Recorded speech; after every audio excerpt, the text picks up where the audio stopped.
There's a perception that time spent asleep is time wasted, but it is widely recognized that inadequate sleep is associated with multiple acute and chronic conditions and results in an increased risk of death and disease.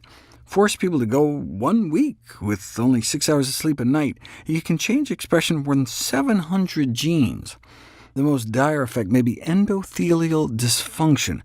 The endothelium is the thin layer of cells that covers the internal surface of blood vessels, and is responsible for allowing our arteries to relax and dilate back open properly. Randomized people for about a week to get 5 rather than 7 hours of sleep, and just that 2-hour difference a night resulted in a significant impairment in artery function.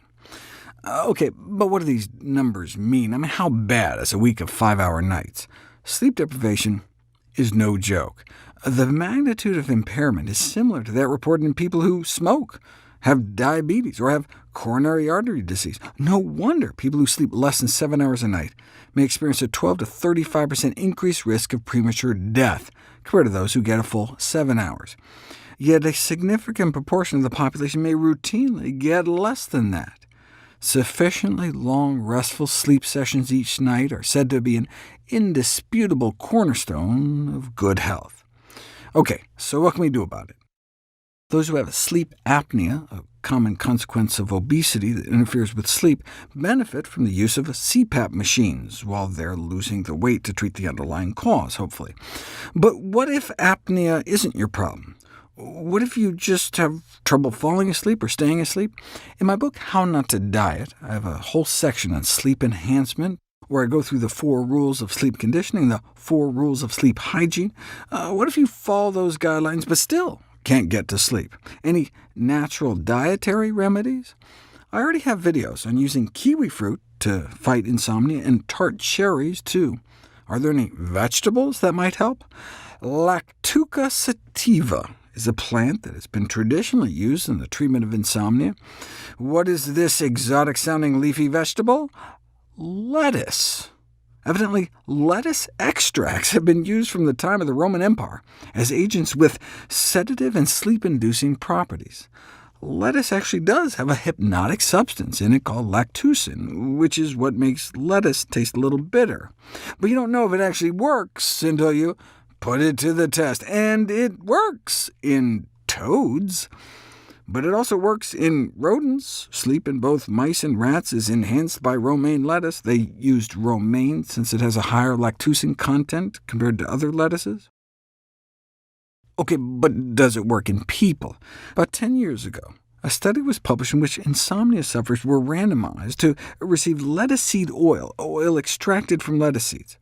Within a week, about 70% of those in the lettuce seed oil group said their insomnia very much or much improved, compared to only 20% in the placebo control group.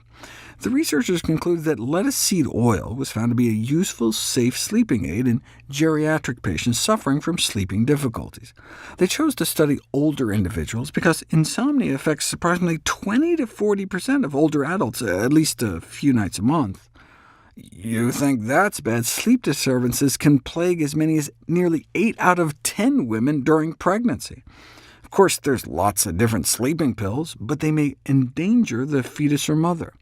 For example, doctors frequently prescribe Ambien for pregnant women who have trouble sleeping, but Ambien use is associated with a wide range of adverse pregnancy outcomes, like low birth weight babies, premature birth and cesarean section, and the use of Valium during pregnancy has been linked to birth defects, including limb deficiencies. There has to be a better way. What about trying lettuce? The lettuce oil study had a number of limitations. For example, it was only single-blind, meaning the researchers knew who was on the lettuce supplements and who was on placebo, which could have introduced some bias. But the researchers essentially said, give us a break, right? Big Pharma has billions to spend on research. No one wants to fund studies on lettuce.